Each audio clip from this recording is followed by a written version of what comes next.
Hello, everyone. Welcome to the GLORIO Chat, the best anime podcast on the internet. This is our last episode of 2022, and we're in a bit of a weird timing spot. I think normally we would be doing our season preview for next season, but seeing as this is our last opportunity to talk about the current season for ever, because since we're gonna have holidays and then we're gonna have our top 10 anime episode and all those good things. That's right, folks. After today, you'll never be able to talk about this anime ever again. Mm-hmm. Yes, limited time only. This is your last chance to talk about any of the shows on our list today. Speak now or forever hold your peace. Yeah, so I figured, I'd rather talk about these shows one more time than some of the shows next season, because honestly, next season's looking a little rough. But we'll get into that later. But yeah, to introduce everybody on the episode today, I'm Jel. I'm joined by Iro. I'm still here. I'm not dead yet. Still with us. We're joined by G. You can find all of my links at linktree/G_man. That's where you'll find me, a digital nomad in the digital wastes going forward. Yes. Am I going to have to start plugging everybody's social media at the end of our podcast? We're going to become one of those podcasts? It's going to be the only way you're going to be able to. Yes. Yes, very relevant Twitter jokes here on December 17th, 2022. Or 18th, I'm sorry. 18th. Time's flying by. But anyway, and we're also joined by Artemis for this episode. Good to be here. If you want to find me, good luck. I have no social media. You better know my email address. You're better off. Yes. Damn, I can't believe it. She beat the system. Mm-hmm. I have done it. Ascended to another realm. I have transcended.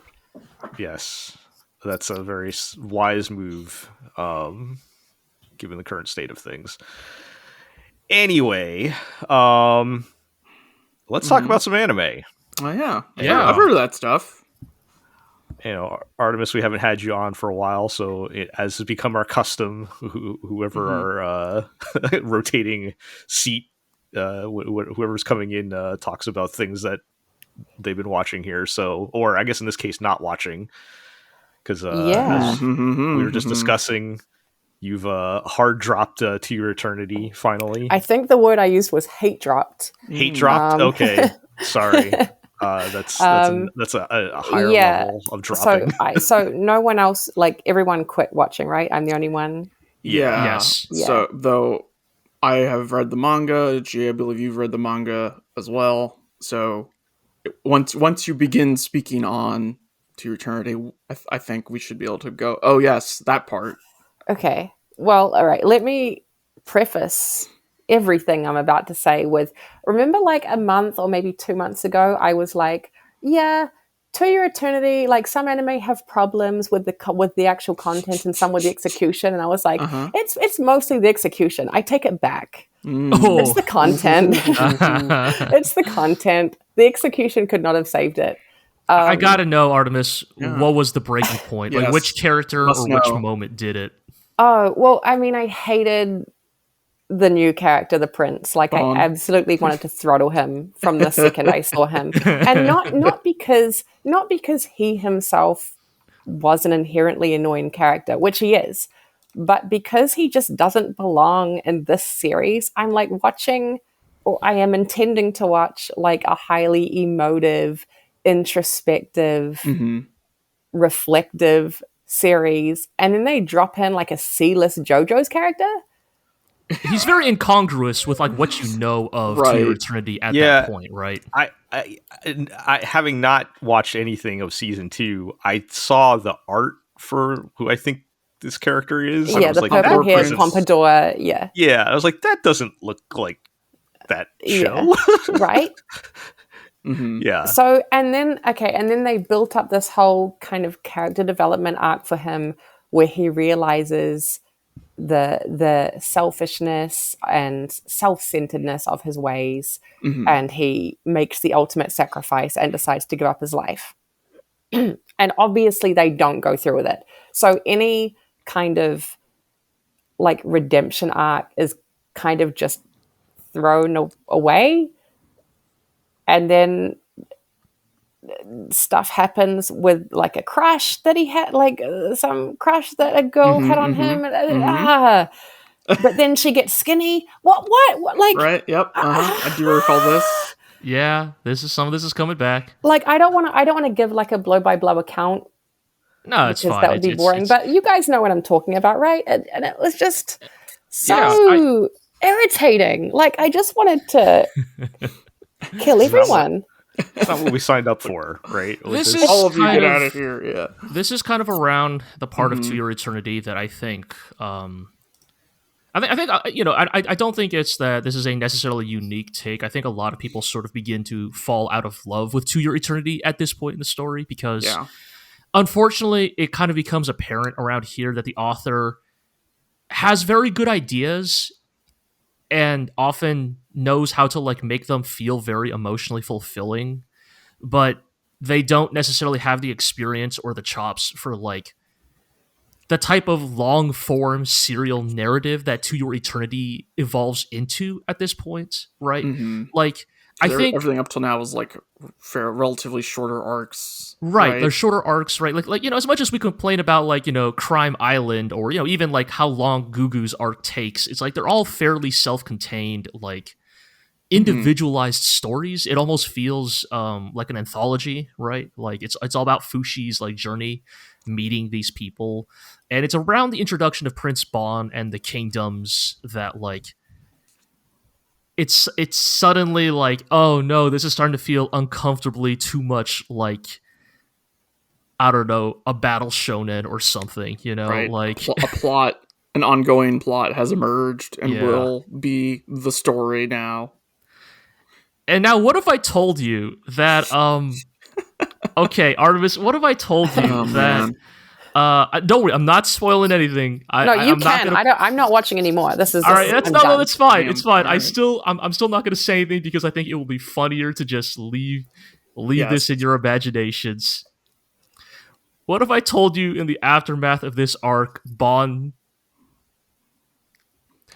acquires the fan nickname Based Bon? What if Bon becomes the most likable character out of this arc? Yeah, somehow. What if you walk away from this arc and you go, actually, Bon probably was the best part of that story. Yeah. Wait, is that because everyone else fails so hard, or because he actually gets better in himself? Column A, column B. Okay.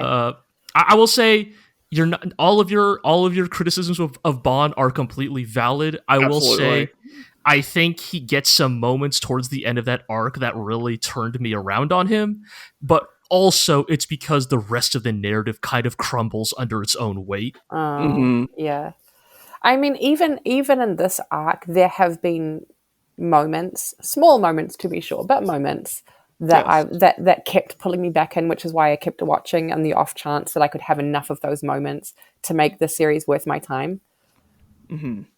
And then I gave up on the. Oh, believe me, let me be clear. I am not saying any of these things to like convince you to keep watching. Oh, no, we also dropped this anime. Nothing you say could convince me. Okay, good. It's more just an indictment of, for better or worse, kind of where. Out, Yes, kind of how the story develops going forward. Yeah. But I was just my disappointment stems from the fact that it is in other aspects a really good series, and if it hadn't been, I wouldn't have cared. Of course, yeah. Yes, we wouldn't have made it this far. Yeah, exactly. But he was just the straw that broke the camel's back for me. It always hurts more when it's like something you like and can see the strengths of, right? That fails you. And you're just like, oh, come on. Yeah, I wouldn't have been annoyed if it had been just an average show. Yeah, to begin with. So first episode, huh? Oh man! Oh, how the mighty have fallen. It's really good. Yeah. Are we are we? Am I feeling the same effect with Chainsaw Man this season? I don't know. I don't know if that's a fair comparison. We'll get there. We'll get there. We'll get to that part. All right. I guess we could also mention you're the only one of us that's still watching DIY. Yeah, and I'm going to keep watching just because there's like 2 episodes to go, or 1 episode to go, or whatever. So I might as well finish it. If it had been a 24 episode, I would not have still been watching by this point. But I will keep going just because I'm so near the end. Has anything actually happened? No, not really. I mean, they're building a secret treehouse base. Sure. Oh, that's cool. But is it still like nice and fun? And... Oh yeah, it's very nice. it's very nice. I mean, the thing I've heard from its proponents is like, yes, that is sort of its strongest quality, right? It's just that it is a well-made, pleasant show that maybe isn't super ambitious, but it knows what it's doing. I sort of get the feeling that in a season that did not have Bocchi the Rock, I would have been watching DIY instead. Yeah, I don't think this series could possibly offend anyone. It's the least offensive series I've seen in many a year. My main issue is that just like 2 of the characters are absolutely insufferable, like completely insufferable to me.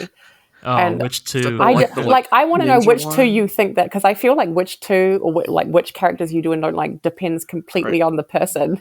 So I've only seen the first 2 or 3 episodes, but is it like the blonde one and the like ninja one? Yeah, you're completely right. Yeah, so there's 2 characters in this show, and both of them are foreigners, or at least one of them is foreigner, and one might be like a half.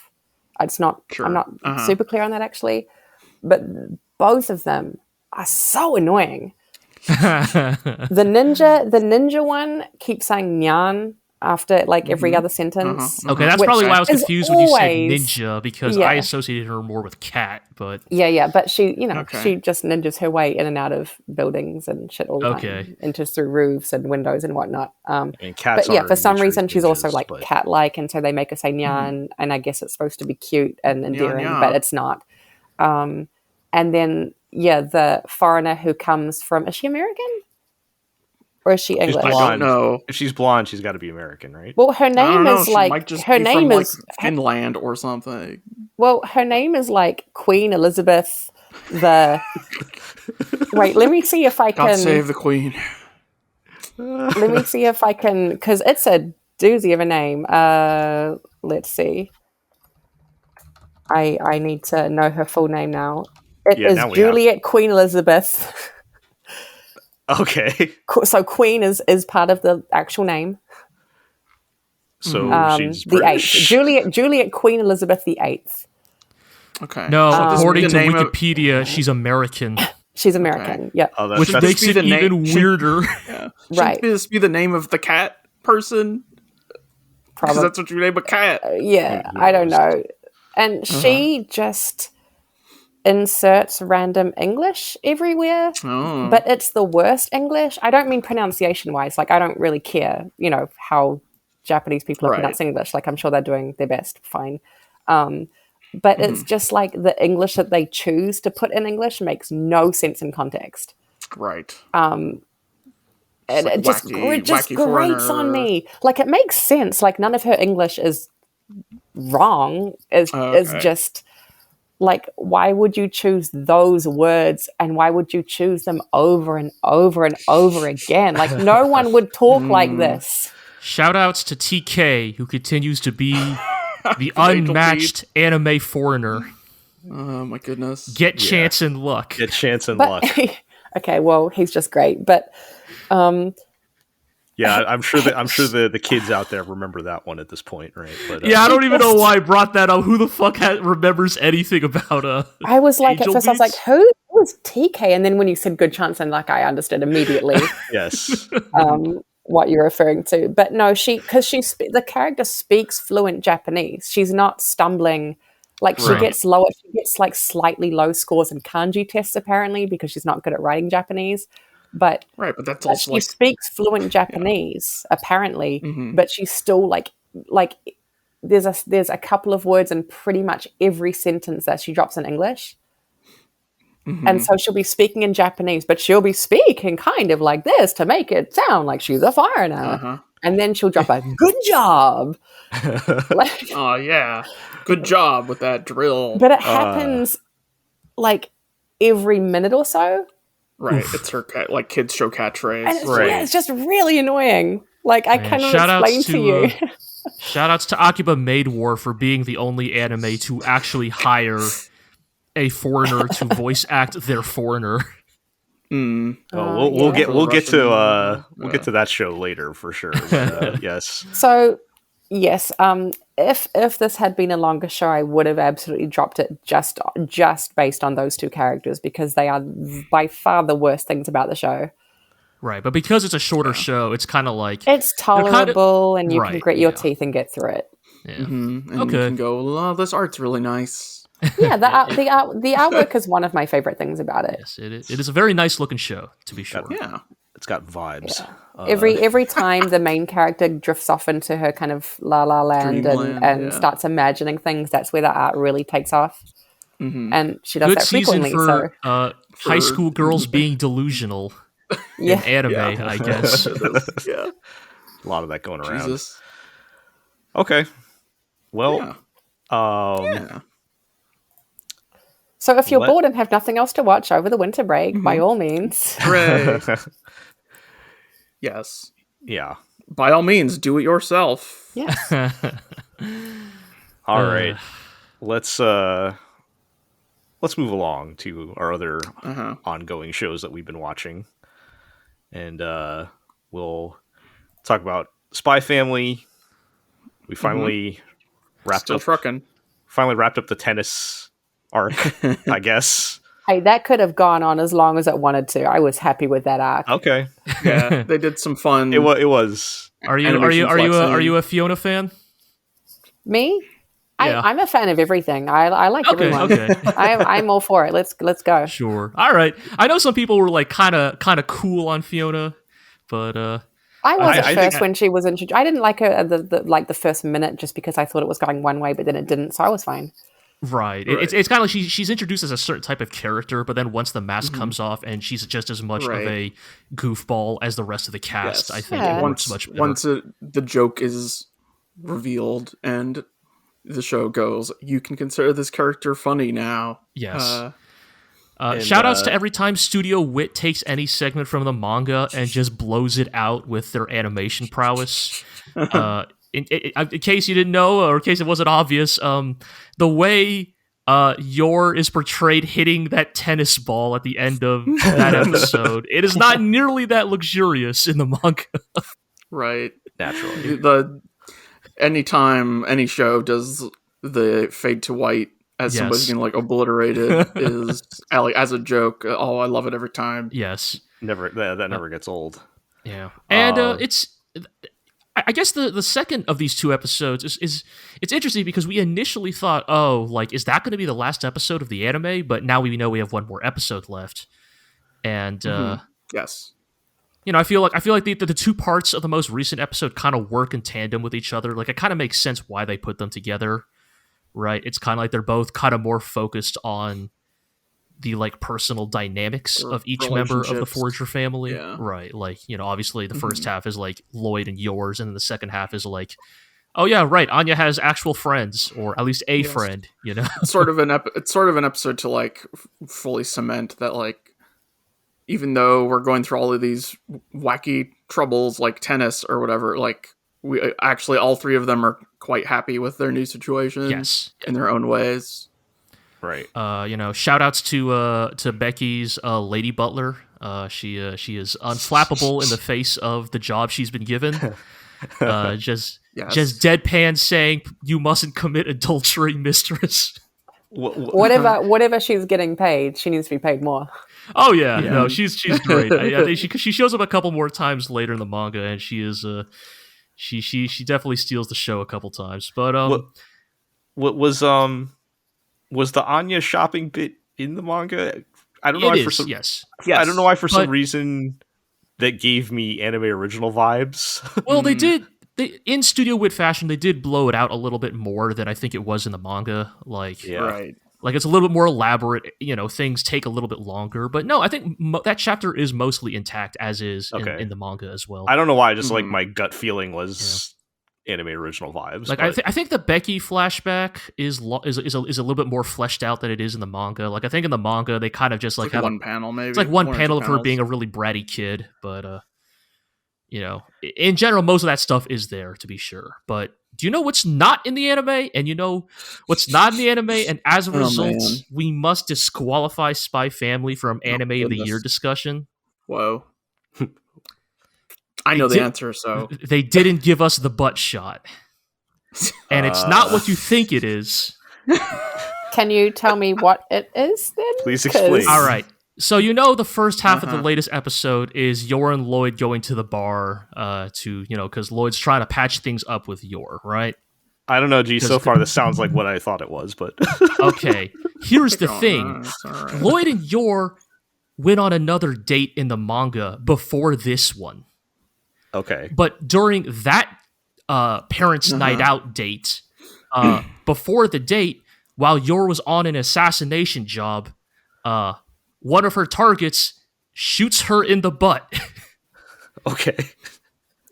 But Yor is so powerful that it merely causes an intense stinging pain rather than any actual physical damage. So we can confirm Yor has literal buns of steel. Wait, does she just flex off the bullet? Well, I mean, it still hits her and it hurts, but it doesn't penetrate, I guess. Like the whole joke is that like she spends the whole date with like a grumpy look on her face because she's like, it hurts so much to sit down. Anytime I'm sitting down, my face scrunches up in agony. And so, of course, Lloyd is always like, oh no, she is incredibly upset. Okay. What am I doing? And to alleviate the pain of getting shot in the butt, she downs like 6 bottles of wine throughout the night. Oh no. Okay. And I am just annoyed because if we are at the second, if we are already showing the second date in the anime, that means Studio Wit skipped the first date. And I am here to speak out against any Lloyd Yor dating erasure in this anime. Yeah, we don't really get much interaction between them, right? Like, right up to now. And actually, I mean, we've talked about this before. We very rarely see Yor doing her job anymore at this point. I'm half shit posting here, but also like I'm half serious in the sense of like Yor already kind of struggles in the second half to like get relevant screen time, and so I think it is a bit of a shame that because they're understandably skipping chapters, right? Like it's an episodic anime, it's an episodic story, like the order doesn't actually matter that much. But I do think it is a shame they seemingly skipped, I think, one of the funniest chapters from this part of the story. So I guess if it's going to cover similar ground to their date in this episode, and pressed for time, you got to pick one or the other, right? We've also like talked about this before, but season 2 got announced like yesterday or today, and the makeup of the series is such that you can still move a lot of these. Oh, they could literally just put it back in. Yes. Yeah. Right. And just pretend that the first date is the second date now. Yes. They could totally do that. It wouldn't make any difference, right? The show is capable of such a thing. Yes. That is true. Yeah. I mean, they did actually just announce, today or yesterday? That there's going to be more. Season 2 in a movie. Not a movie. Not surprising, I guess. The Shonen Jump non-canon movie. They said the movie will be original material. Which I think in the context of Spy Family could be a lot of fun, just like just some non-canon adventure for the Forgers to go on, They got in, Lloyd's work got him 3 tickets to an island far away from the main setting. Small Far Eastern nation. Yes, so that whatever happens on the island will have no bearing on the canon of the series. Yeah. I actually had a really similar thought in my head as well. Lloyd is gonna fight the snow ninjas. I was thinking more like a camping trip, and he fought off a bear, like he had to box a bear or something. Oh yeah, Yeah, that also would be good. I mean, let's be real. My family. Yeah. You're the one who would fight the bear, not Lloyd. But Yeah. Scared away with her animal aura. Like, yes. So, Yeah. there's one episode left, right? Yes. Yeah. I believe so. Yeah. I guess. I mean, this show is so flexible, right? It doesn't matter like what they're gonna do in the next episode, right? Like it's just, and we know that there's more coming. So, well, the fact that they announced a season 2 does make that true. It does. I will say the preview does look like they're going to end this season on a pretty narratively important moment. But yes, where I figured they like when this show started, I was like, that's probably where season 1 will end, right? Right. On that. Yeah. okay. But the preview because looks we have like season 2, a slightly more serious. Yeah. Yeah. Okay. Well, the Spy Family saga will continue at a. Did they actually announce when? I didn't read. Just 2023, I think. Okay. Yeah, they didn't drop a date yet. Yes. So the Forgers will return in 2023. Yeah, I mean, it continues to be probably the most consistently good thing over the past. It definitely wins the award for consistency. Yes. So, Indeed. Still very much enjoying that. All right. Let's talk about Bocchi the Rock. Also quite enjoying the show. Yes. We're in the cultural festival arc. I feel like this has been and I'm not saying this in a derogatory way, just observationally. This feels a little more like conventionally girls' club slice of life type of vibes. It's the only reason that is the case is because Bocchi is actually enjoying herself, whereas any other cliche thing they've done, like go to the beach, she hates every second of it. Yes. So, well, I think I actually do think the strength of these last couple of episodes that are kind of focused on the culture festival is like, I think, the premise is probably the most boring that we've seen out of Bocchi so far. And so it is purely the strength of Bocchi and the rest of that cast and the gags that they come up with that keep it still like really, really strong. Like I would say, like especially the most recent episode has some of the funniest gags I've seen in the whole show. Are you referring to the post-apocalyptic? I mean, you got the you got like the Fist of the North Star dudes. You have like the live action bit where like the camera's running through the fucking forest looking for little Bocchi like the natural habitat of the Bocchi War. You have you just have the way they animate Rio eating that omu rice, right? Like the way her mouth opens up to shovel the rice into her mouth. There's Bocchi turning into a low poly model. Yes, the PS1 model. Yes. Pile of bricks. And then, like, in comparison, right, the Kita Aura version of the Moe Moe Kyun. Yeah, like, very on brand. The people making the show are clearly having a lot of fun making this thing. And I think that's what makes it work, even if, like, the subject matter itself is not as interesting as previous episodes. Yeah. We're reaching some, like, pop team epic levels of shifting around to weird art styles or live action or whatever. And I will say, I do, as cliche it is, I actually do kind of like the cultural festival as like the final boss of this season, because like in a lot of ways that actually is higher stakes than playing at a club or like you know, because like they're playing for like what, a dozen people who like they don't like they potentially might never see those people ever again in a city like an hour away, right? Or whatever. Whereas like playing at your school means that like these are people you're going to have to see tomorrow. Yeah, all those people tomorrow, right? So it actually is way higher stakes. And if I know Japanese schools, there will be recordings, and it's going to go in the school yearbook, and it's I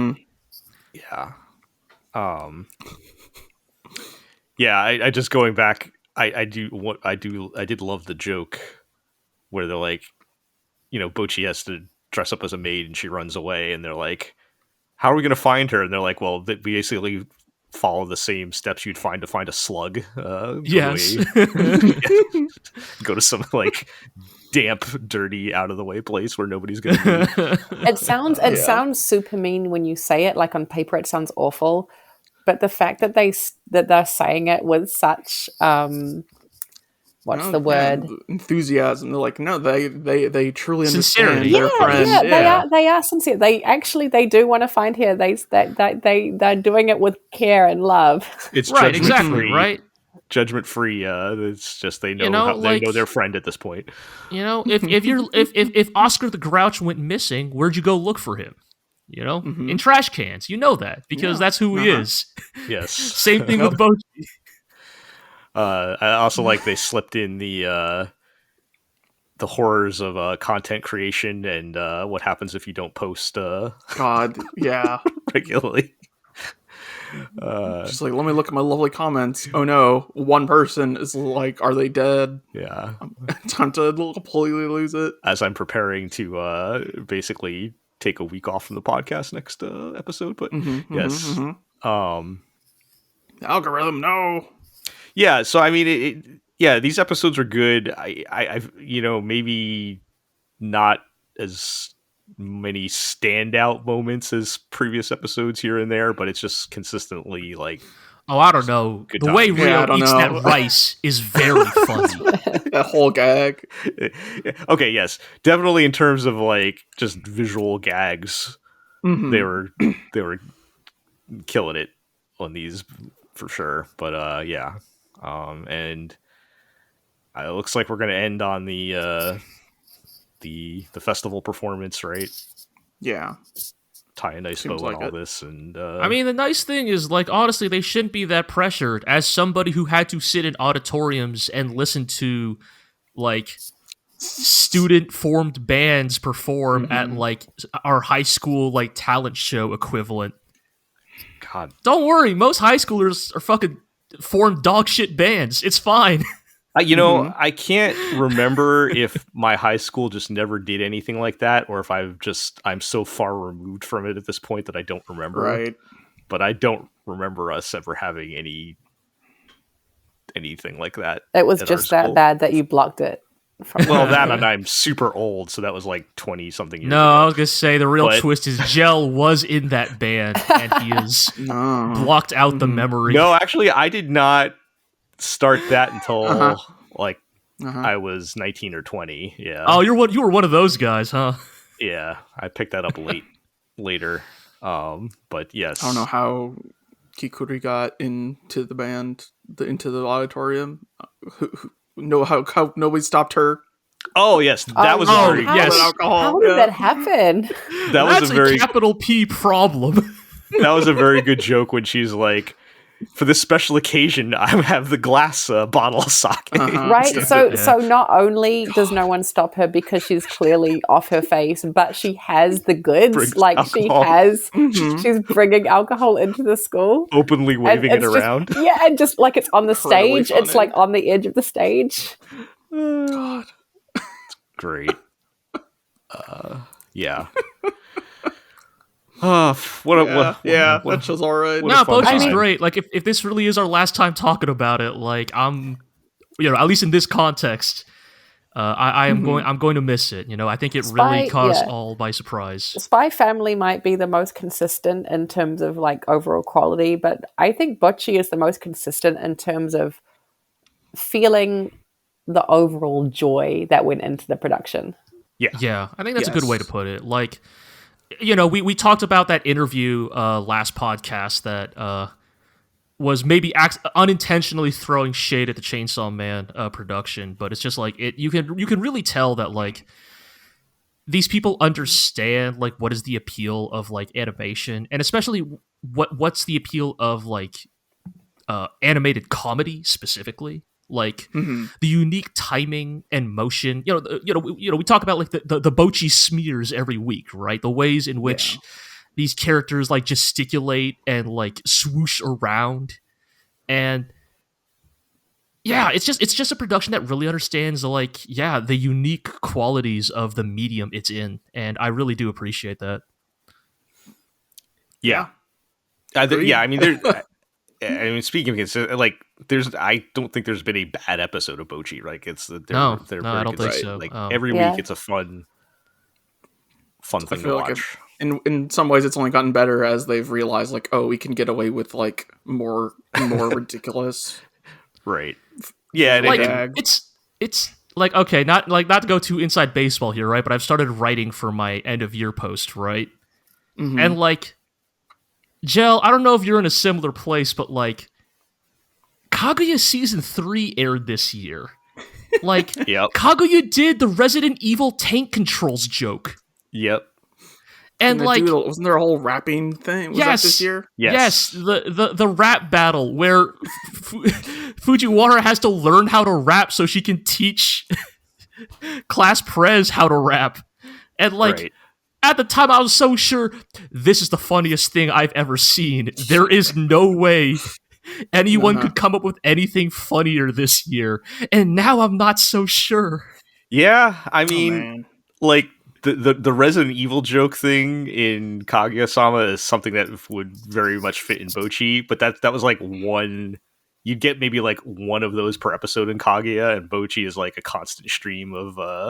Bocchi just it consistently delivers. Like every episode, there's something. Not every joke is like that top tier, but there is always a top tier joke in every episode or more. Yeah. So yeah. I don't know. Well, I mean, Kaguya has other things going on too, I guess. But yeah, in terms of like laughs per minute, yeah, Bocchi might take the cake. Yeah. All right. Well. Well, speaking of laughs per minute.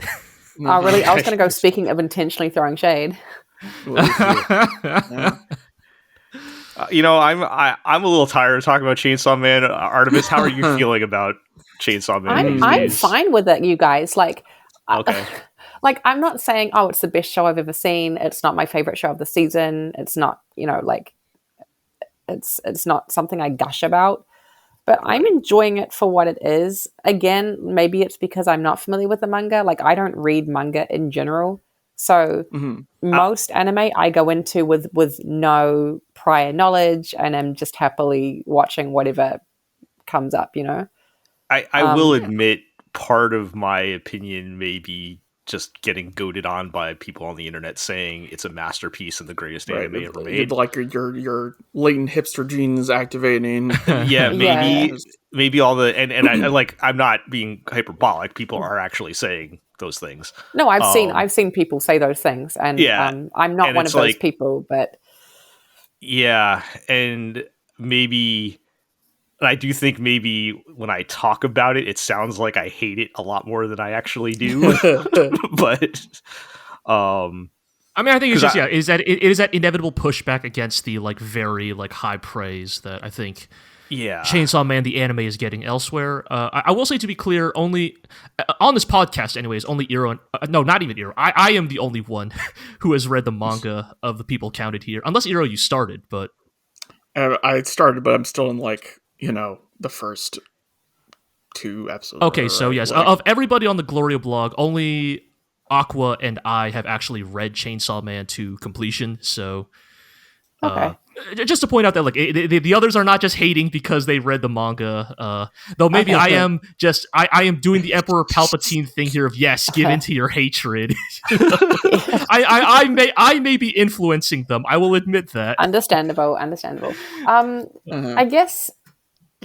Maybe it's just that I've watched so much shit this year that this is perfectly fine by comparison. Yeah, I mean, I think that's the thing we keep trying to make clear, right? Is like all of our myriad criticisms of Chainsaw Man don't take away from the fact that it is a genuinely well-made show that is still based off of like undeniably strong, interesting source material, and so. Like, no matter what the adaptation decides to do with that source material, like, the fundamental bones of that story, of those characters, are still going to come through in the adaptation. No matter, huh? No matter what the adaptation does? Well, almost. Look, this is. Can I just remind you all, timely, that this is a year in which you all had to suffer through the anime adaptation of Lucifer and the Biscuit Hammer. So, yes. by those standards, you are watching top tier. Oh yeah, for sure. Oh yeah, yes. Yeah. In all seriousness, though, if we want to actually talk about these two episodes, yeah. I think it's actually gotten a bit better. Yes, because the pacing has picked up. Yes, so I've been discussing this with Iro again. As the one here who's read the manga, I won't spoil any events, but I will say there is a very obvious stopping point for the Chainsaw Man anime, and I've done the math, and based on their current pacing, based on the pacing of the first half of the show, they would not get to this natural stopping point until like episode 14 or 15.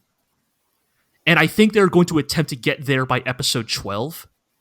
And so they're going to be forced to pick up the pacing, whether they like it or not, towards the finale. So will that be, you think that will be a good thing for the anime? I think it's already a good thing based on episode 9 and 10, where I think the pacing actually improved a lot compared to earlier episodes, right? So, we have episode 9, which is sort of the aftermath of the ambush on the devil hunters, right?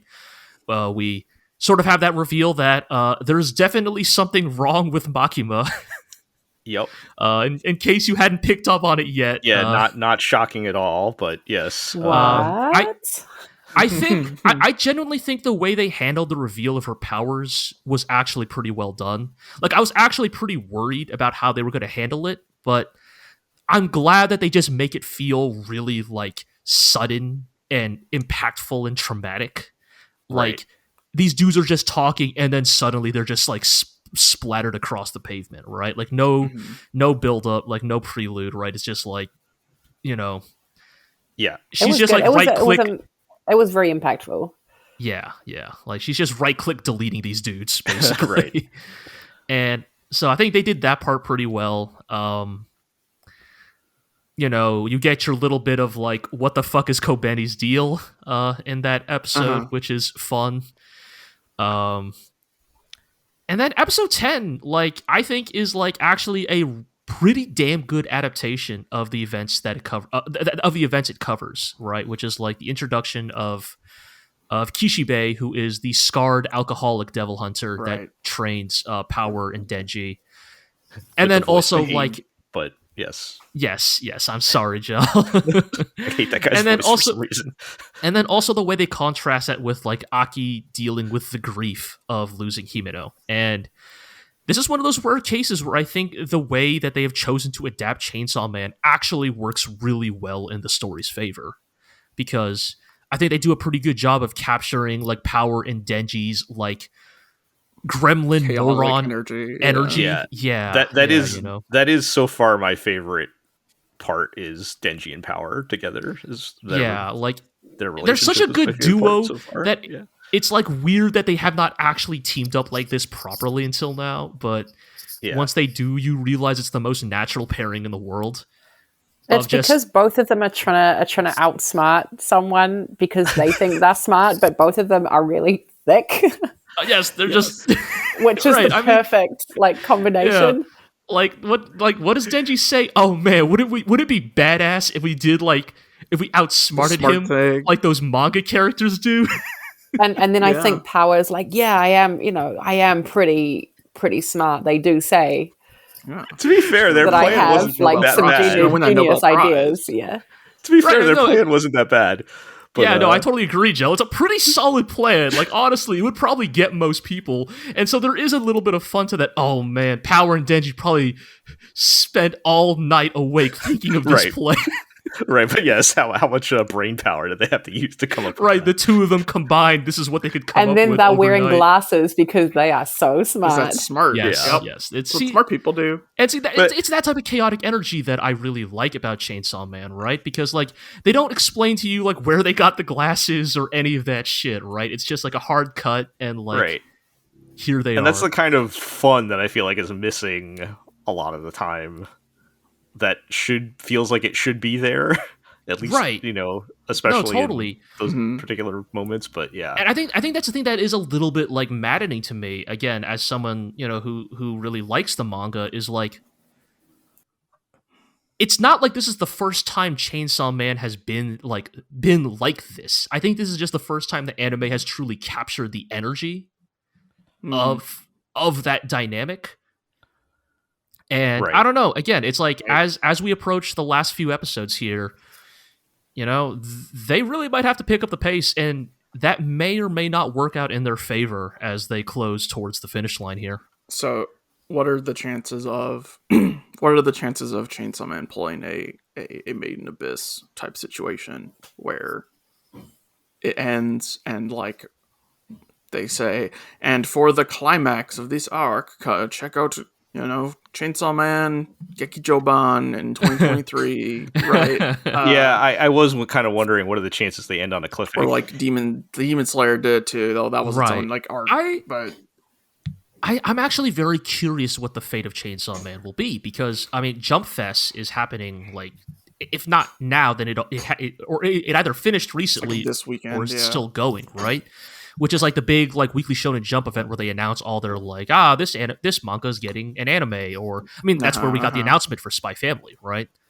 Yes. I don't think they've said anything for Chainsaw Man yet, so there's no way they don't make more though, right? Like at some point, it's too popular, I think, to not. It's like the hottest thing in the anime world at the moment, right? Like there's I mean, maybe it won't be as soon as we're thinking it might be, but I have to imagine at some point there will be more, even if it's like a year from now or something, right? Right. I mean, I guess we'll see. It would not surprise me if they decided to go the movie route, but I think I'd be a little bit not disappointed, but I think there's a better use of a 90-minute movie for Chainsaw Man than right here. Like, there's another place further down the line that I think would actually be the ideal place to pull that trigger. All right. On the other hand, the director sure wants to make a movie, so yeah. Guys, come on, man. Can you imagine what would have happened if Sung-Ho Park had directed Chainsaw Man? Oh God, yeah. Man. Yeah, I'd probably be a lot more into it. Yeah, I feel like actually, like, I feel like a lot of the criticism fairly of this series is that you guys wanted like a blood blockade Battlefront and you got Chainsaw Man instead. You know what I mean? Like, kinda. Yeah, I mean, I guess it is a preference thing, and I talked about this last episode, where the things that we are saying are bad, some people think those things are good.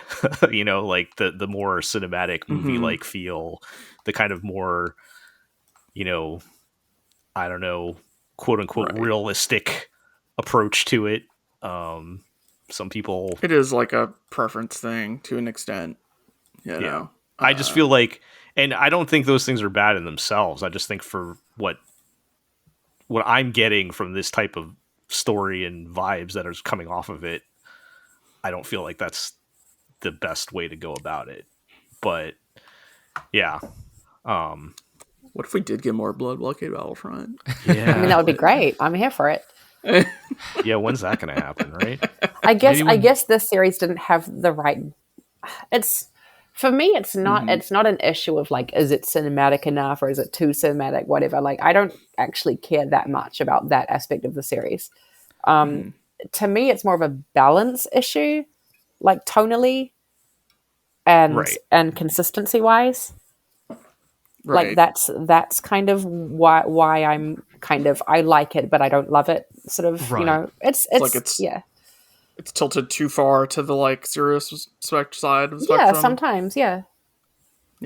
Or it doesn't pick like the appropriate moments to do that. Yeah, and then it doesn't lean enough into that crazy goofball energy where it needs to sometimes. The EVs do, though, so, you know, hey, shout-outs to all the ending credits for this show. Each one is immaculate. Yeah. I also do really, really like the OP, but not because fun. But not because of the visuals. I just like the singer a lot. Oh, I mean, I was just going to say, I've really come around on it. Yeah, I've really come to enjoy the OP for, I guess, the energy it represents. Yeah. Yeah. I guess at the end of the day, maybe in my heart, I just wish it was more Dorohedoro instead of. Now, Dorohedoro, that's a real anime. It's similar vibes, and maybe that's just where my heart is. Man, that's what Chainsaw Man needs. It needs a baseball episode. I was literally about to say, what if there was a baseball episode or a tennis episode or a food truck episode, golf episode? Do they ever get a baseball episode? No, I'm sorry. I'm sorry, okay. Jill. There's time, isn't there? Now I truly have nothing to look forward to. Whoa. Wasted potential. Yep.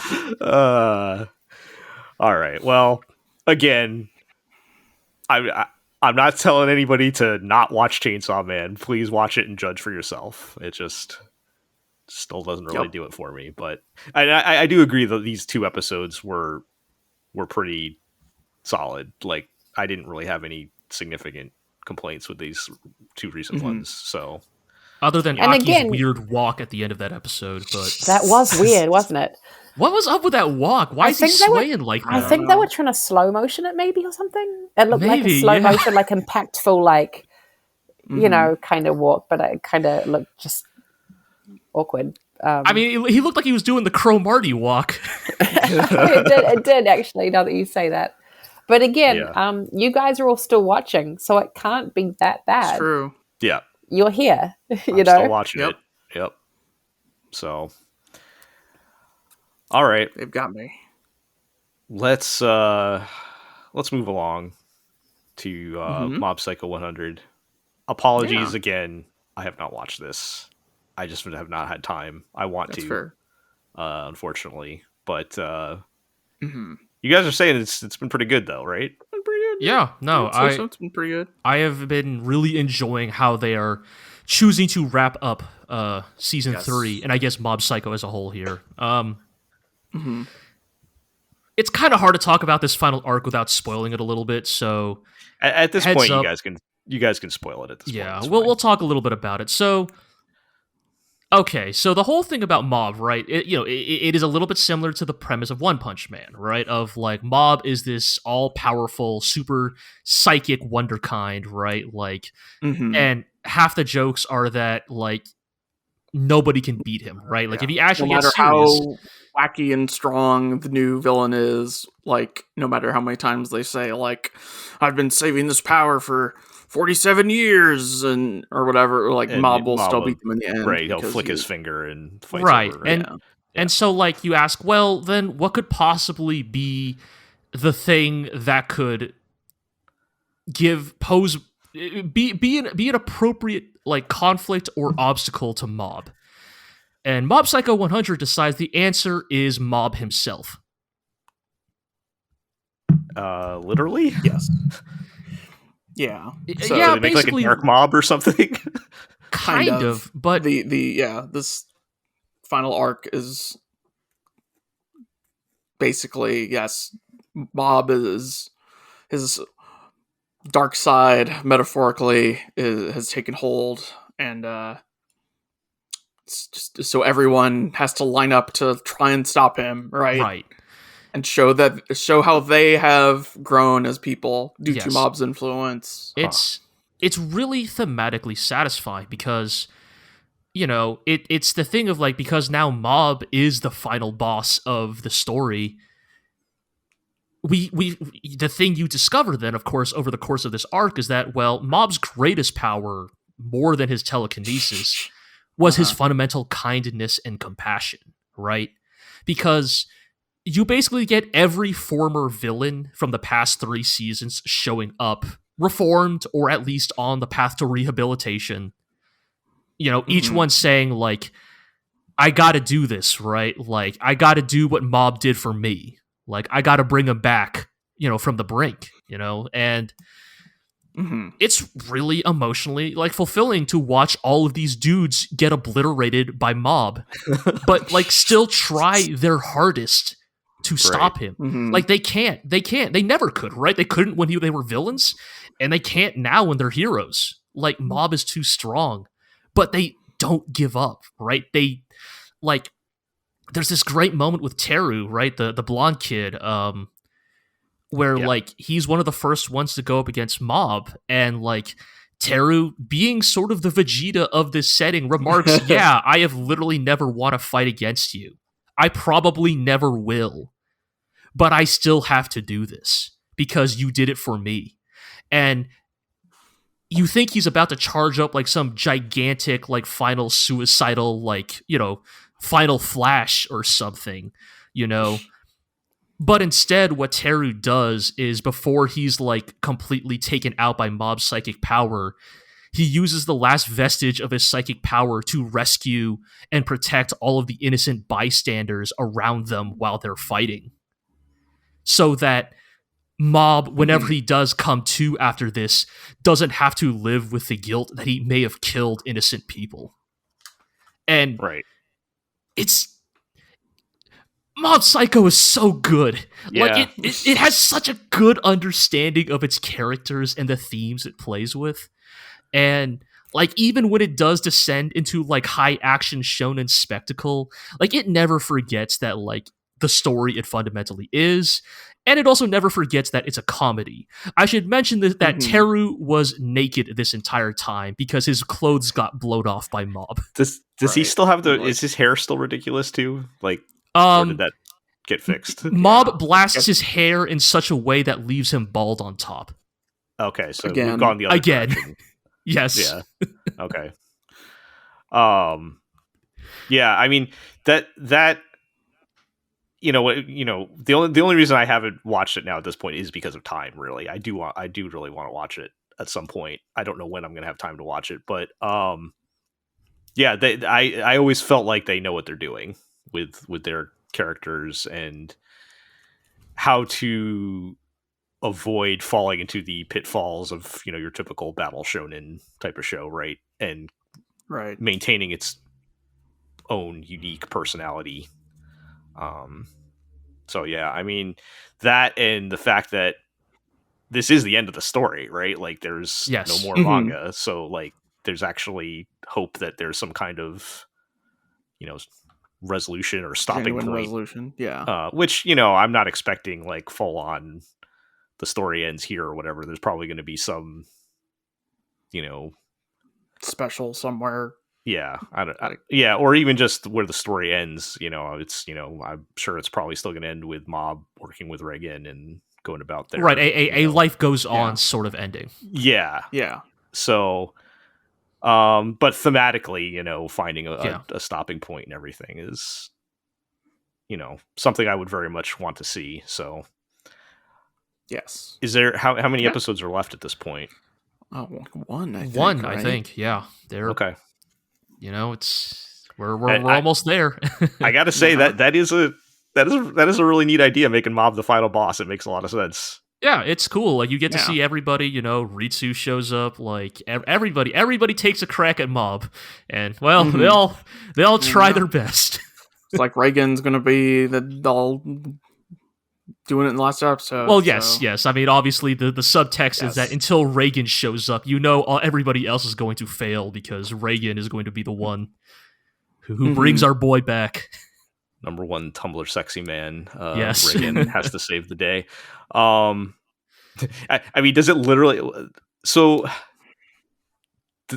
is Mob like conscious of what he's doing at this point, or is this just like his like?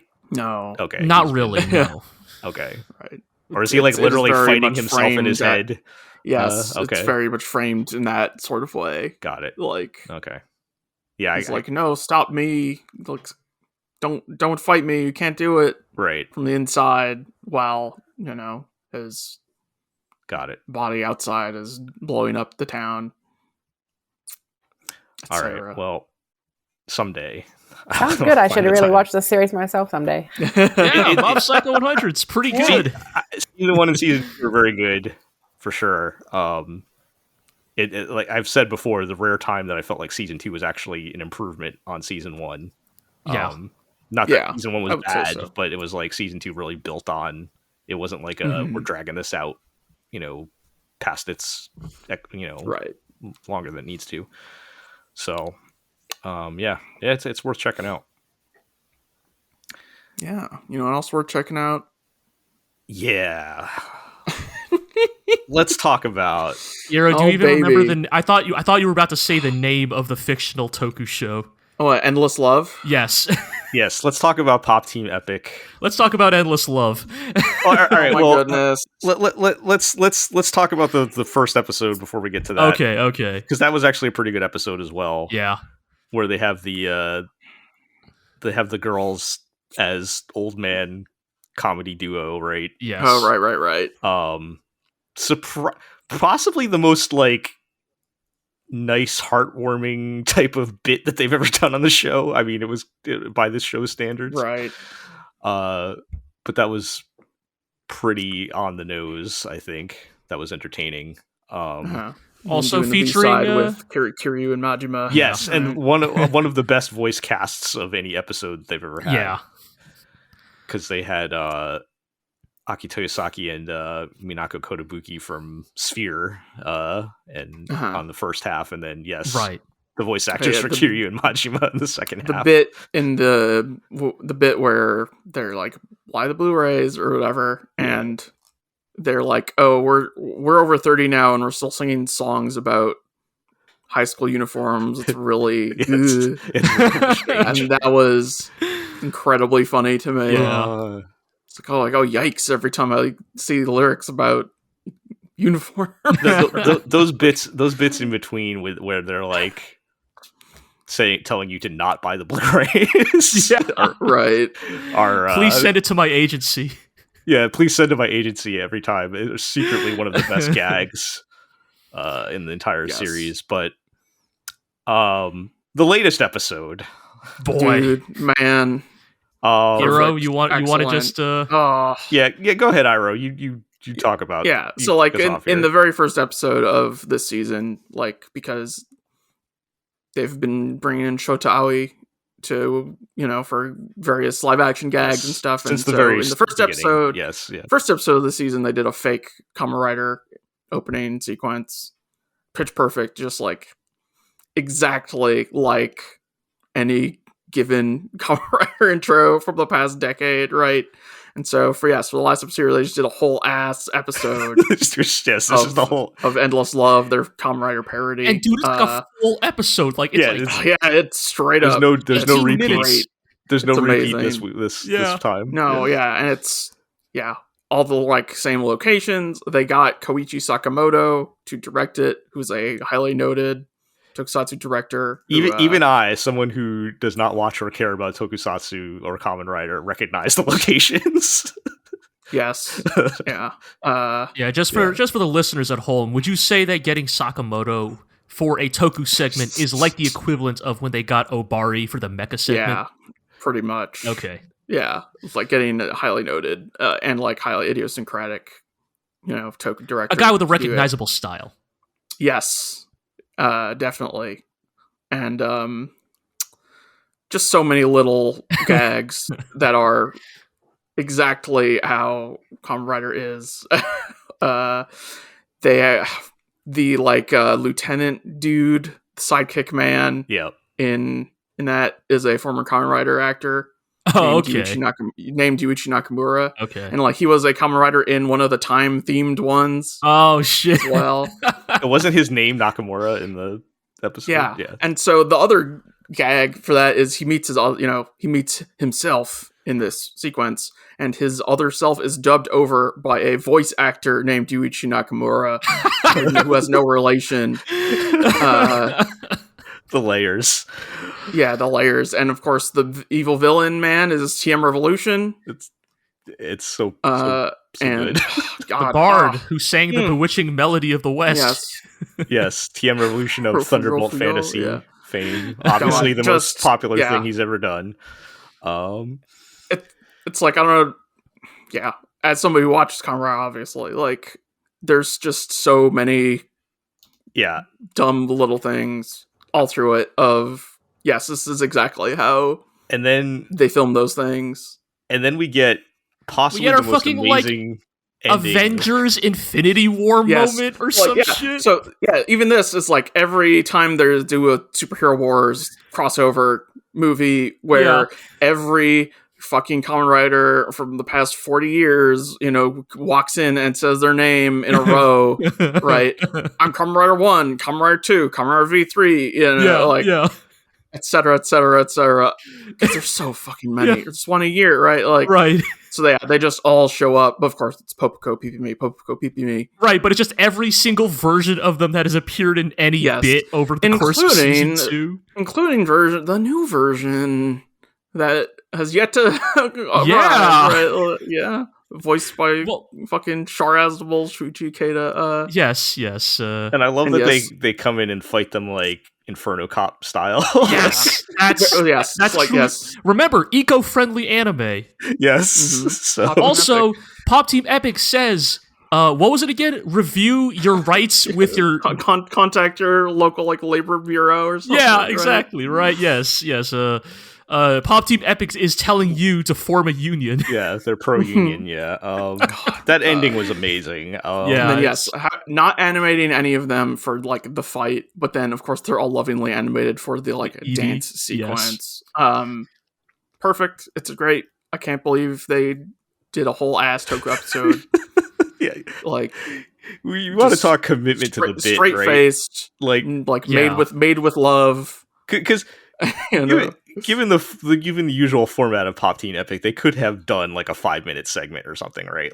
Sure, yes, but no, they committed to making it a full episode, the whole thing. I think again, I think that continues to be Pop Team Epic's greatest strength is not only their commitment to their gags, but also the display of their obvious knowledge of what they're riffing on.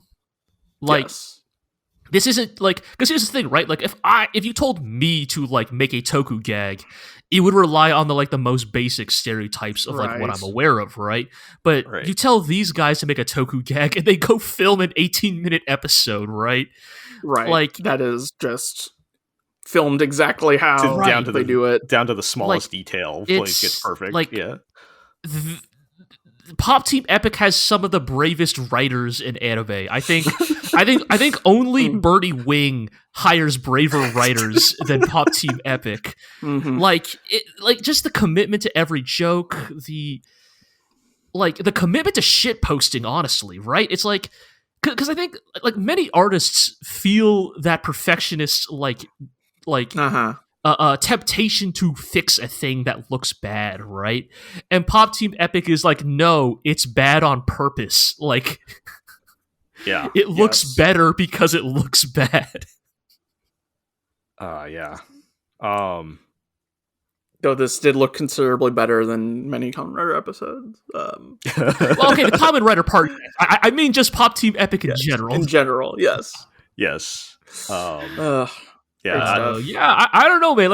Obviously, I think Bocchi the Rock is a really great, really funny comedy, but there is a specific energy to Pop Team Epic that I don't know if you can get anywhere else, man. It is truly one of a kind.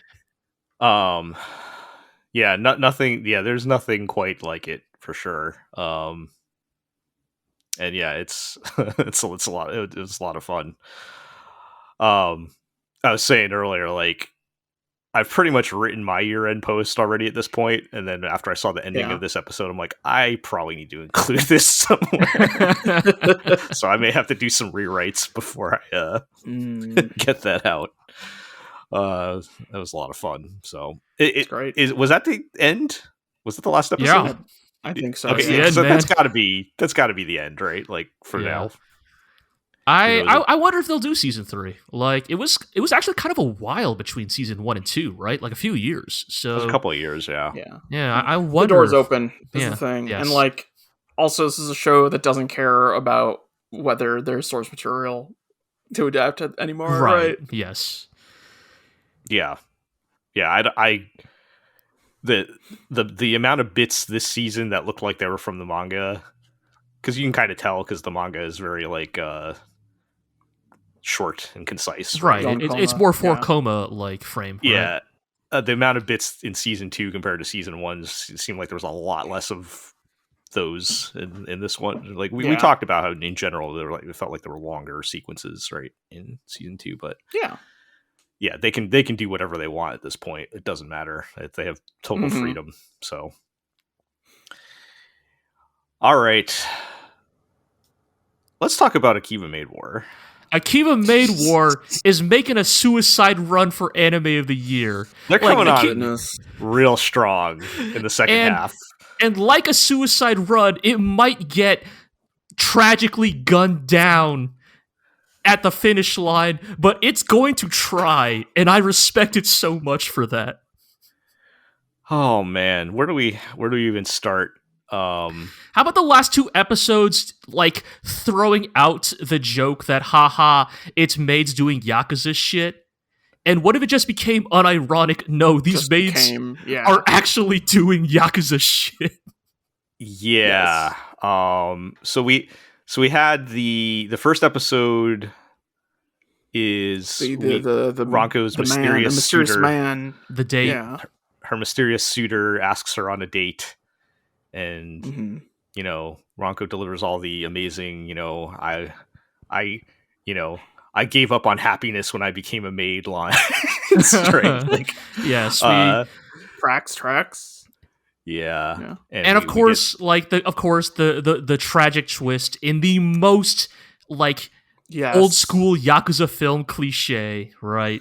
Right. They're right. Panda reveals their true form and is like, he's just getting close to you to kill you. Right, because it turns out that Panda is the girl who shot Ranko's master, like in the flashback in episode 1. Right. Mm-hmm. And she has just been in hiding out of like shame and atonement all this time. Yeah. And it is revealed by that maid that she was nearly killed by Ranko's suitor, who is in fact an assassin who works directly for the Creatureland group and has been given the job to kill Ranko. Yes. So, of course, you know, he's like, Ranko, meet me at this place so we can get out of town together and, you know, escape this life and and all the cliches. Right, yeah, right. You know, you have like Panda gunning down the assassin because she thinks that he's still committed to the job, and she's like, I won't let Ranko bloody her hands again. But then, of course, out. He had the ring. He had a wedding ring. He was going to propose. Yep.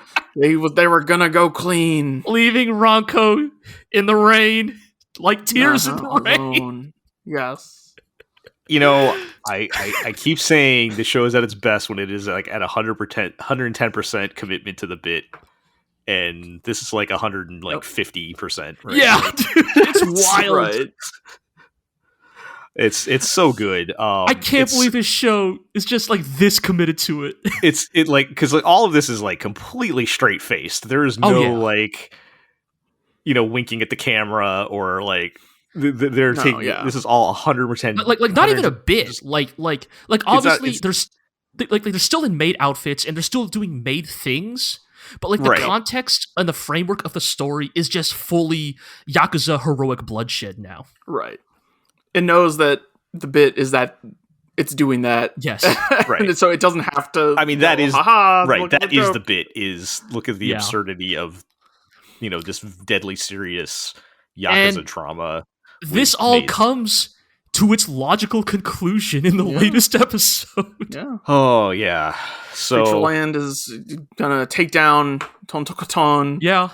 Maid Cafe. And so Ranko has to launch a final desperate attack on the Creatureland group. Oh my goodness.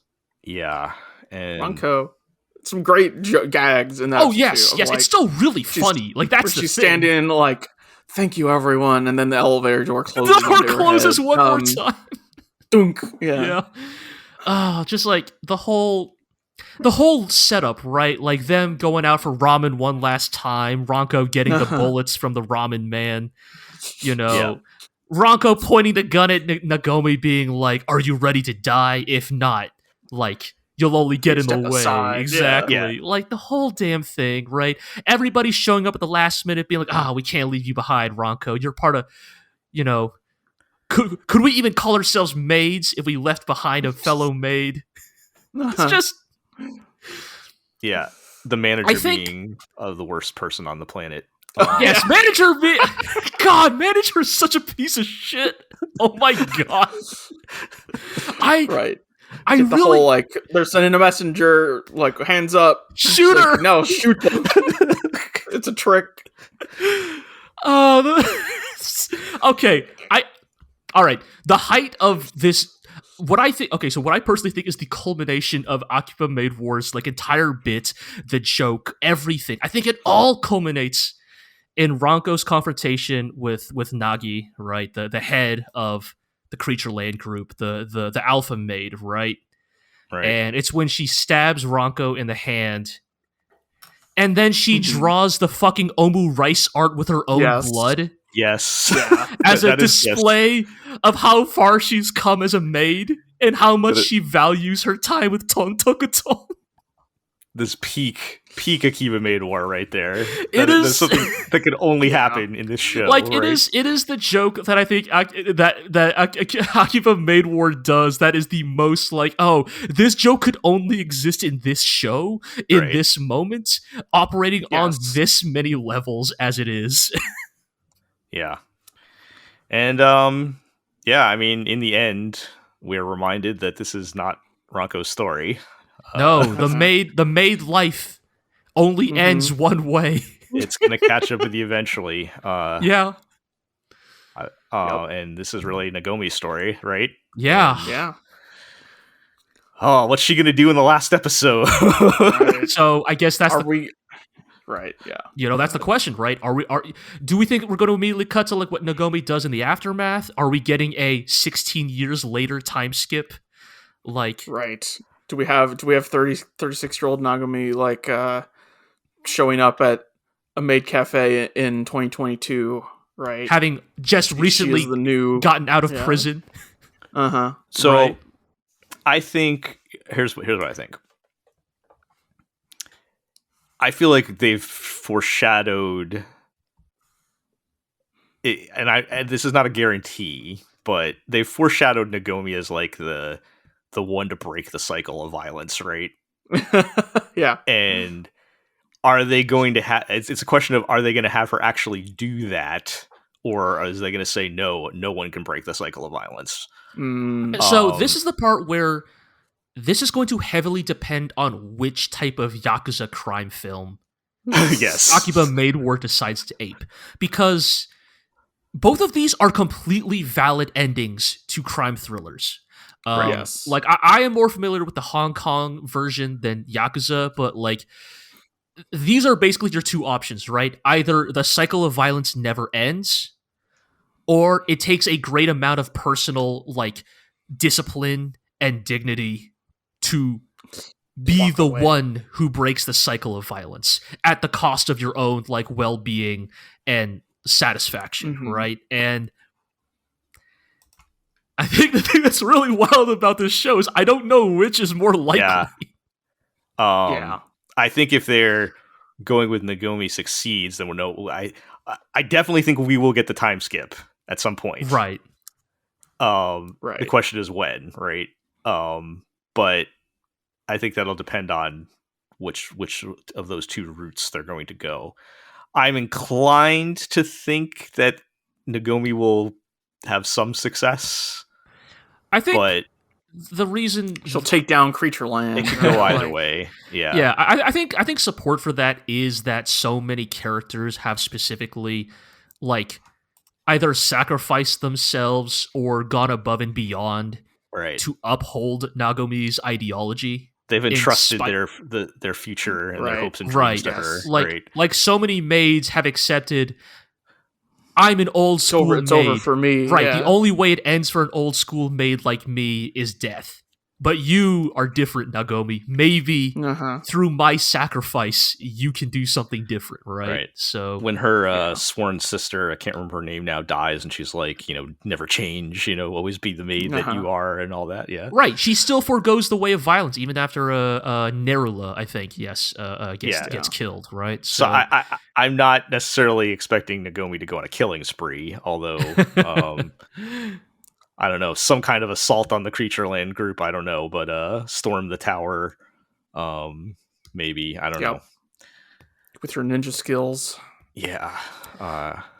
But, I honestly almost wonder if it'll go in that direction, because I don't know if you guys noticed, but the maid who stabs Ranko is an axolotl. It's a former member of the maid alien group. Yeah, or is it because if it wasn't sanctioned by Nagi, then like is right? So then that just, like I'm almost inclined to believe this is going the direction of it's just a senseless revenge killing. Right. Yeah, like there's no meaning to it. Yeah, that I agree. Yeah, and like that's what makes it tragic, right? Because I think that also that fits the hard-boiled Yakuza, right? Perfect, because right? like I think it's going in that direction because also Ranko dies in a really undignified way. Like her death is pretty ugly, and I think that is intentional. I think that is further leaning into the trope of because this has also been a show where like everyone's getting shot and is fine next week, like physically they do not have lasting scars from their I don't know, there's a lot of people dying in the show, but sure, but I mean, like, yeah, bullet holes go clean or whatever, so sure, yes, but so like but yeah, I think that those types of like choices are meant to indicate like, yes, this is an ugly, undignified way to go that is senseless and tragic and like meaningless, which would further lean into the tropes of that film genre. Yeah, well, shout out to top tier waifu 36-year-old Ranko Manen, R.I.P. And yeah, I mean the fact that we just spent like 10 or 15 minutes speculating what's going to happen in the finale. What the hell? Yeah, that shows I would have ever expected in from the first episode when we were like, I don't know, are they just going to just repeat the same thing over and over again? But yeah, it's just been great the past like maybe 5 or 6 episodes in particular. But yeah, good times. All right. Well, there's no new Gundam episode, Mobile Suit Gundam: The Witch from Mercury this week, but there was so much content in the one episode. I was gonna say, honestly, this might be for the best because the one episode we do have, there's a lot. There's a lot to. They dump a lot of plot on us all at once. Yeah, I will say, I want to say at the front, just before we get into the real plot stuff. I have to admit, the first half of this episode is maybe some of my favorite shit I have seen in G-Witch so far. Of just these kids being goofy-ass kids, like, testing their ridiculous robo-leg. Yes. Like, Suletta rig. Forgetta. Suletta Forgetta. Christ. There was that thing going around of like how it was handled in various other languages, and some of those were really good. Yes, very good. Just the image of Suletta in the hard hat, just like crouching on this ridiculous like Death Stranding like automated leg platform. Yeah, just very good. I very much enjoyed that. Mm-hmm. And then plot bombs started dropping all over the place. And then this is the part where, all those people who complained we weren't getting enough Gundam, well, guess what? You're getting a lot of Gundam this week, at least in terms of the plot shit. Yes. Yes. We have, we kind of have like a lot of dueling plot points here, right? Like, so, I think that one of the primary ones they're sort of getting at, right, is there is distance being created between Suletta and Myorin. And I think it is really... this is why I'm so fucking mad about this week-long break, because they ended it right as, like, this shit is getting juicy. Comes to a head. But, the vibe seems to basically be that Myorin is becoming dangerously like her father, right? Right. Like, that's the vibe I sort of got was like... Yeah, as much as Mirina like is constantly talking about her shitty dad or whatever, and he is shitty, to be clear. Yes, but it's like she is still a child, and she still ultimately like just really wanted his just wanted his approval in the end. Yes, and so like now that she's in a position where like he will just speak to her as not person, necessarily quite an equal, but like as he recognizes her, you know, because now she's running a business, and he'll give her business advice and stuff, and like, so she, in a way, that's what she actually wanted, and so her like comparative fire, which you know was driving the relationship, is not there anymore. Right. It is like she is losing her way, right? And it's interesting. Oh, sorry. Go ahead, really Joe. like this a lot because I was kind of worried what direction they were going to go with the kids starting their own business, and like I feel like we're staying on brand. Space capitalism is bad. It's a corruptive influence. You cannot partake in space capitalism. If you play by their rules, and play by the rules, and still, you know, not get affected by it. So I'm glad they're moving in that direction. And I think it does set up. You know, it's kind of skipping ahead to the final scene a bit, but like the separation between her and Suletta is like feels natural and not like your average anime relationship misunderstanding, right? I will say, okay, but if Miorin was a VN protagonist, it's like she purposely picked the wrong dialogue choice like 6 times in a row. You know what though? I have witnessed witnessed real conversations go this badly, where it's like, it's this thing, and you know, I mean, to be honest, it happens in my family a lot. It's this thing where you think you know what the other person wants, but you don't talk about it. Yes, right. And you just say, you make assumptions, and you say, I'm going to make this sacrifice to make the other person happy without talking about it, right? Right. And that because you're making assumptions and you don't really understand what's going on and you're not talking about it, then people's feelings get hurt and misunderstandings happen. Right, because I mean, I think on some level, it's not that Miorin doesn't care about Suletta anymore. In fact, the implication is a lot of the actions she makes at the end of the episode are intended to be to Suletta's benefit, but she doesn't communicate it as such.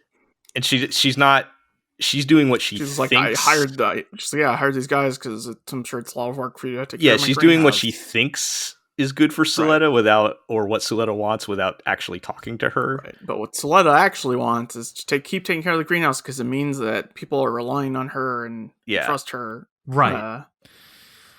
And so from that perspective, and maybe the actual dialogue is a little over dramatic or whatever, but that's Gundam, so yes, the concepts though, like I see that all the time.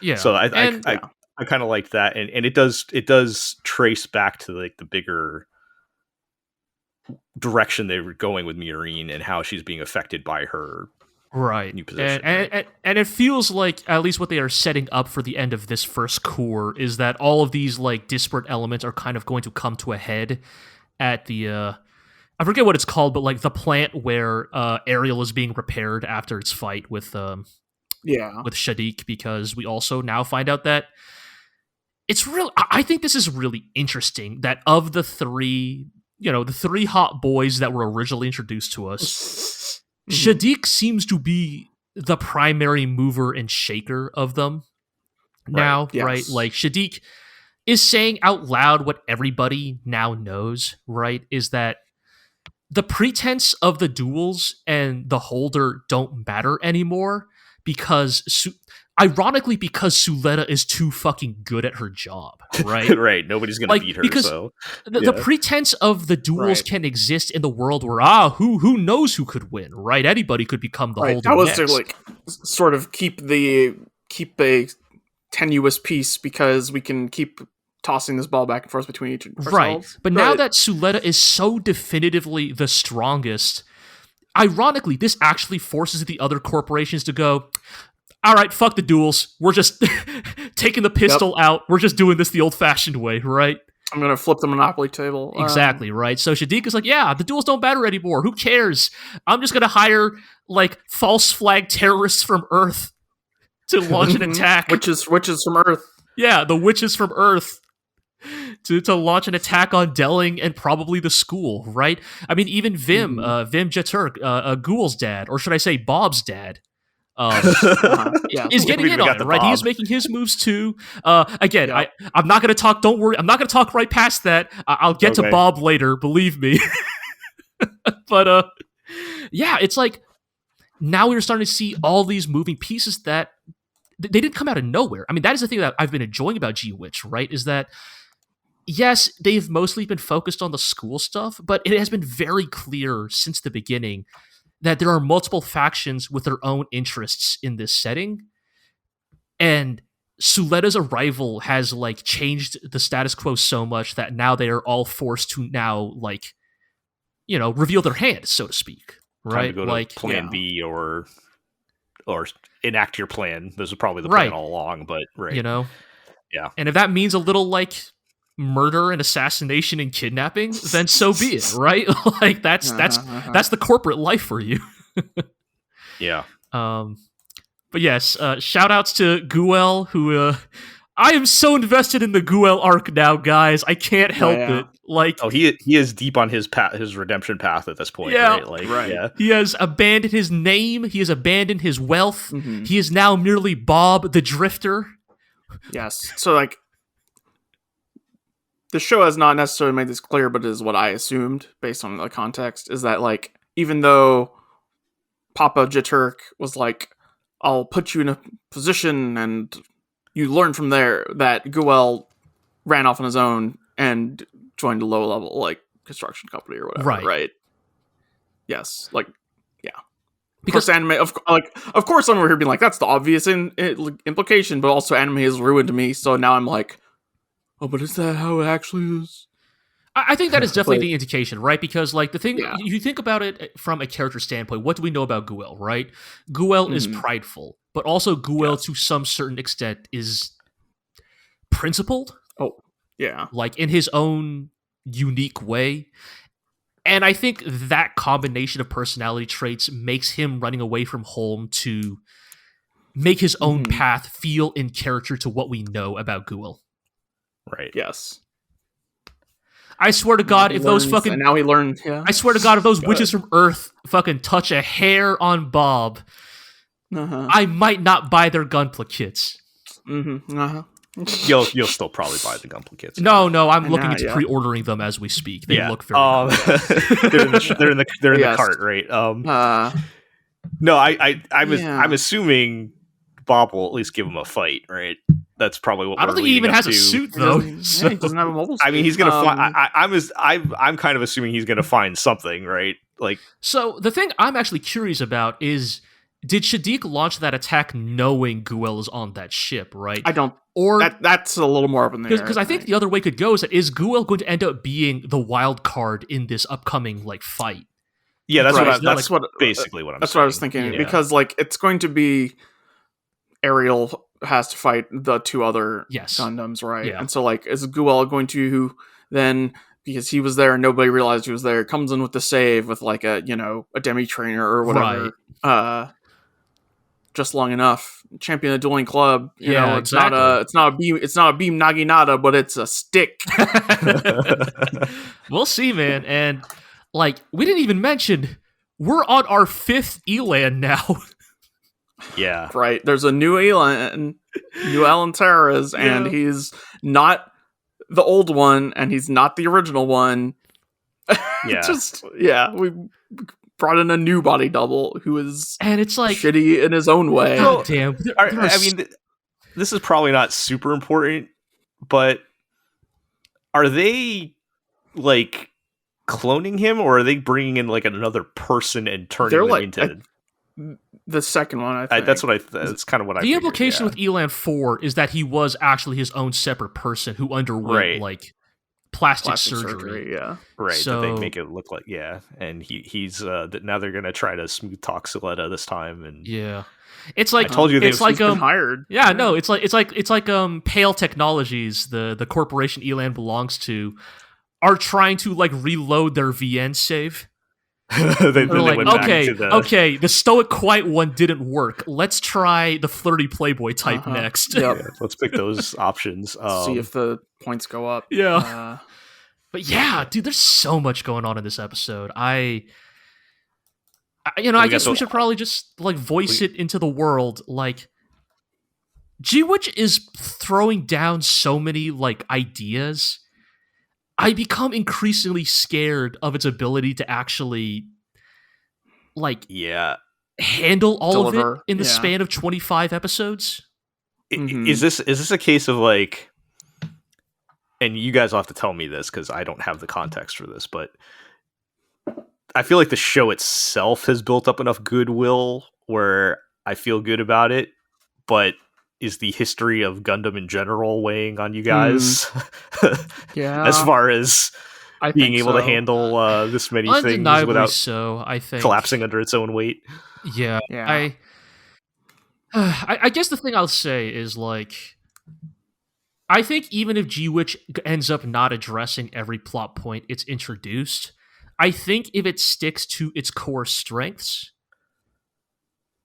I think it will still find a way out that leaves us mostly positive toward it.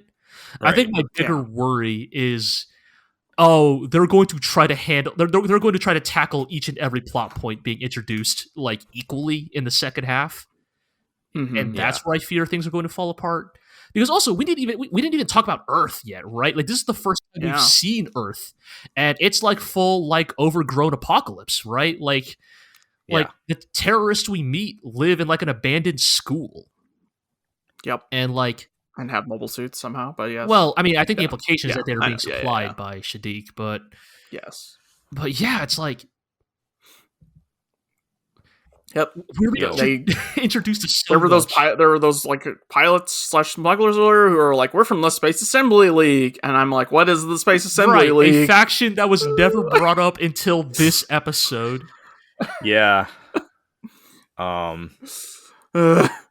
We didn't even mention what's her name? The one girl double crossing everybody to work with Shadiq. Yeah. I mean, the implication seems to be Nika is going to be complacent in like a terrorist attack on the school. What are the implications of that? Is Nika secretly a witch? Or is that too much? I don't think so. I think it's more too much.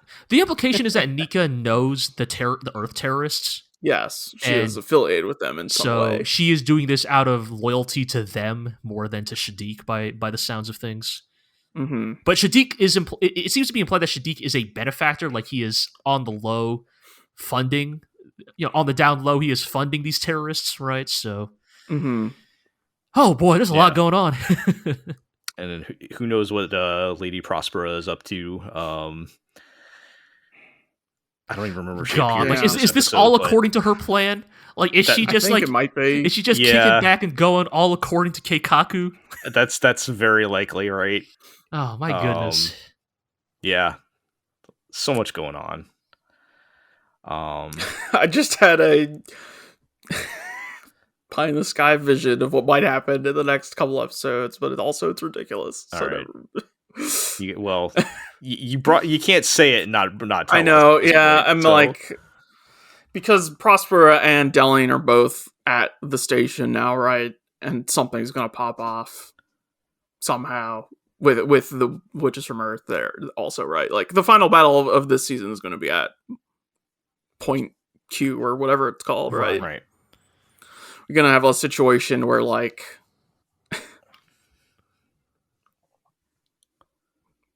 Delene and Prospera both have their daughters at gunpoint or something. Oh man.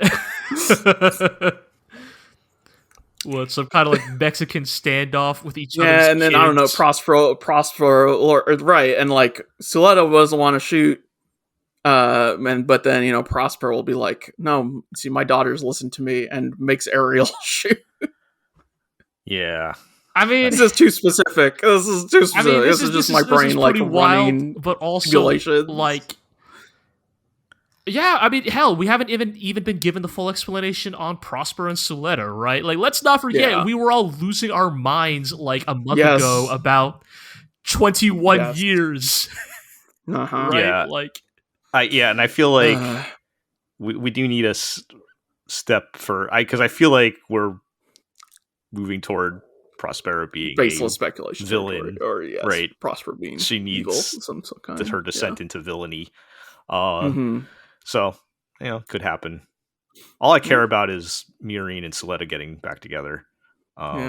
That's the only. I just want Choo Choo to say more racist things about Spacians.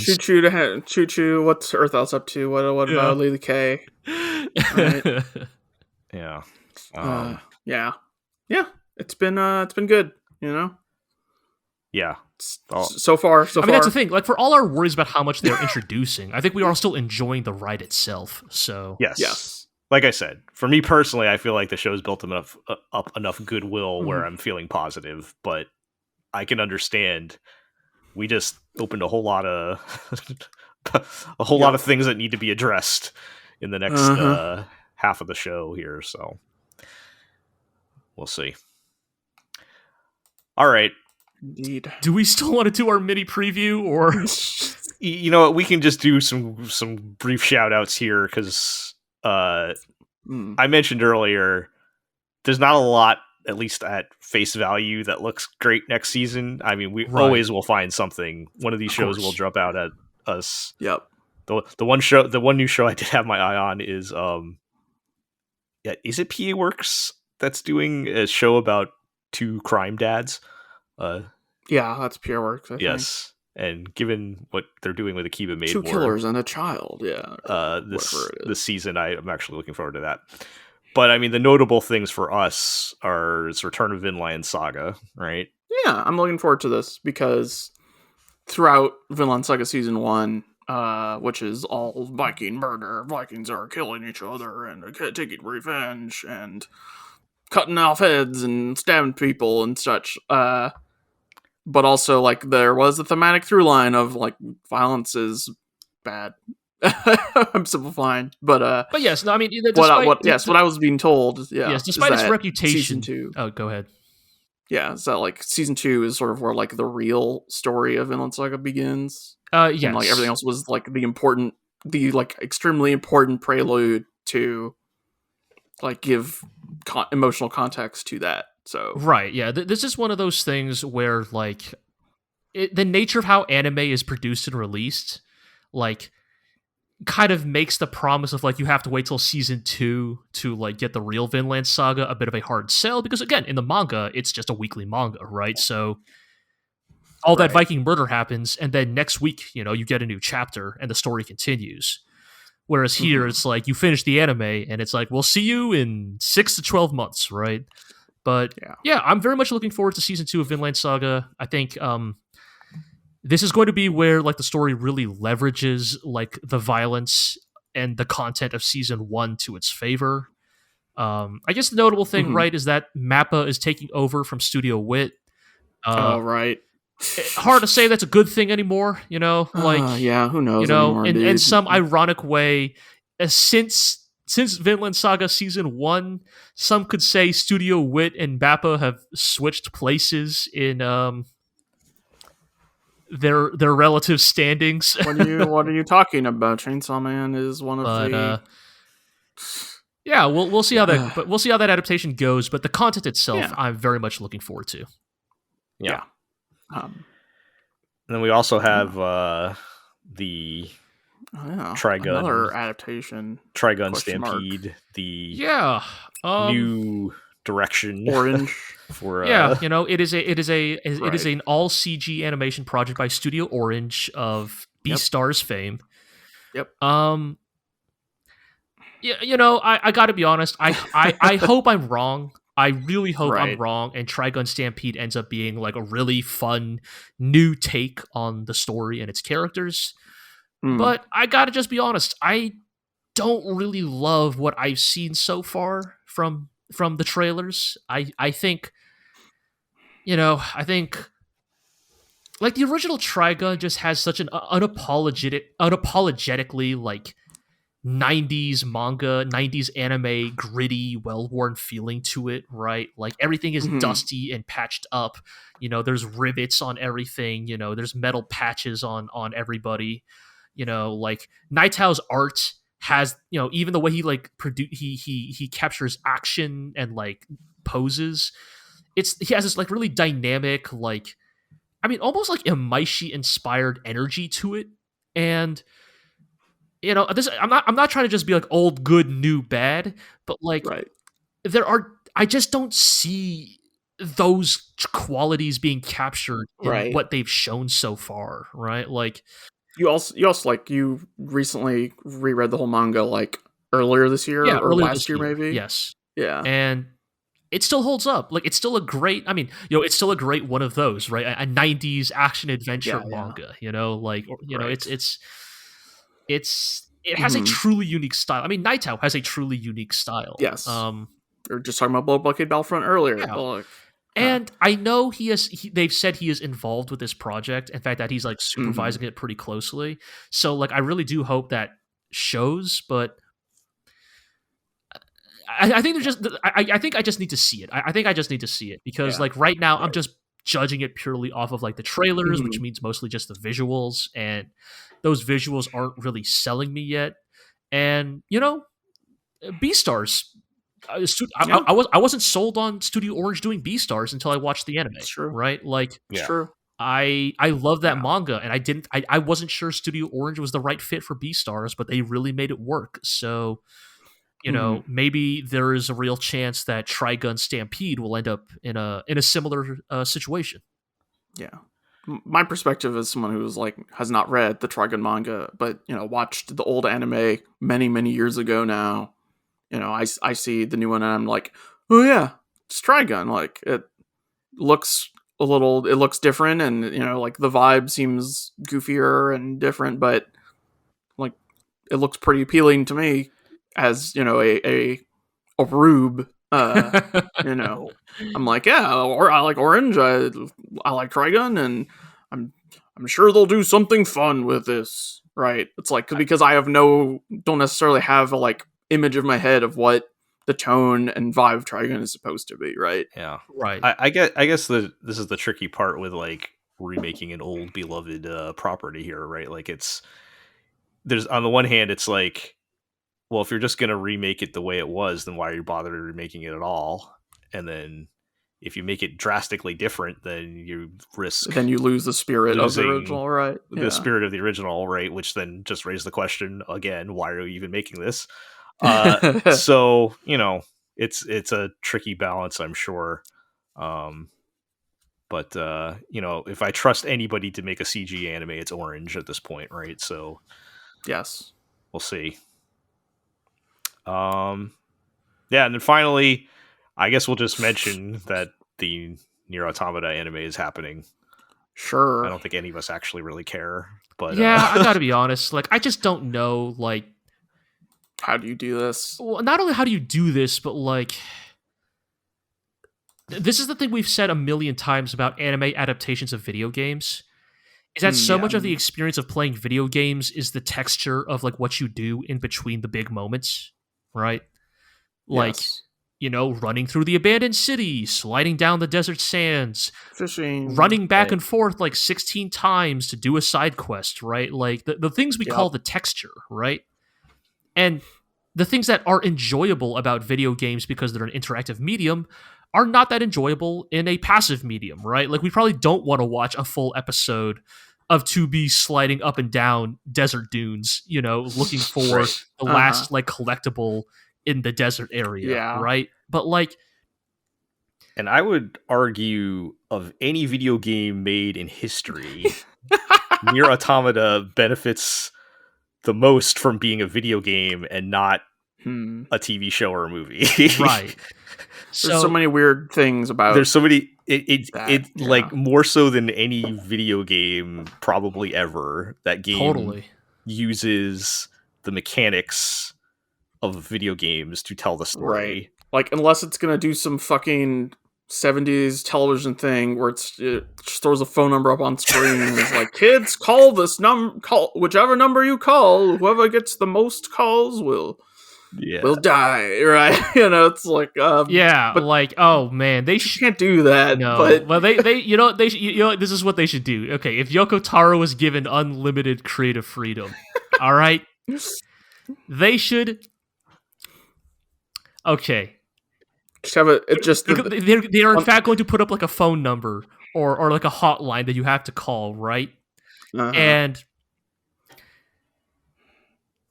if not enough people call, they'll release a more poorly made version of the last episode, and they will only make a better version of it if enough people call the hotline. Right.